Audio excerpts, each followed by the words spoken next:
To auto adjust your screen colors based on the time of day in Samsung Galaxy S24 Ultra, first you have to enable the eye comfort shield feature and set it to adaptive. To do so, swipe on the top of the screen and then tap setting icon. Scroll down the screen to find display. Tap display and then tap eye comfort shield. If this menu is still off, tap the on off switch until the switch turns blue to turn it on. And then select adaptive. By choosing this option, your phone will automatically adjust the screen's color based on the time of day.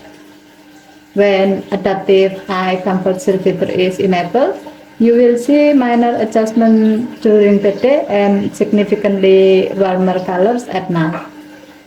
As a note, given to the function, it'd be better if you enable the eye comfort shield feature in your phone, regardless of which option you select, because this feature will keep your eyes comfortable by limiting blue light and using warmer colors. Also, research show that using this feature at night will be able to help you easier to fall asleep. Okay, thank you for watching. Have a nice day.